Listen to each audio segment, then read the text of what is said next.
నంద్యాల జిల్లా బనగానపల్లిలోని ఓ పాఠశాలలో విద్యార్థి అలరి చేస్తున్నారనే కారణంతో చెక్క ముద్దిన ఇనుప గొలుసులతో ఉపాధ్యాయుడు కాలికి వేశారు. కాలికి ఇనుప సంకెళ్లతోనే రోడ్డుపైకి వచ్చిన విద్యార్థిని చూసి పోలీస్ స్టేషన్కి తీసుకెళ్లారు స్థానికులు. పోలీసులు పాఠశాల ఉపాధ్యాయుడిని మందలించి పంపించారు.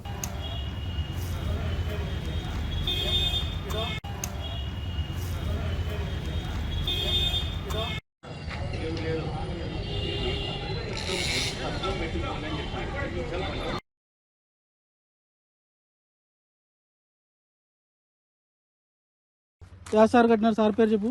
ఎవరు కట్టినారు? నేను సార్ పేరు చెప్పు. వీళ్ళెందుకు వచ్చినారు? నా పట్టు ఇంటికి పోతా చెప్తా పట్టు ఉందన్నారు. పట్టుకోక ఏం చేశారు? మళ్ళా అట్ట కట్టి పట్టుకోతున్నారా? నిన్ను వాళ్ళే కట్టినారా? నువ్వే దాన్ని లాక్కొని వచ్చినావా? ఆడ ఎవరు కట్టినారు నిన్ను? ఎందుకు కట్టినారు అది? నిన్ను ఇంటికి పోతా చెప్తే తట్టారు. ఇంటికి పోయినా అని చెప్తే అట్లా కట్టినారా?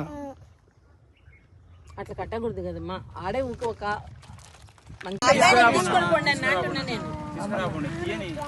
తీసుకోము.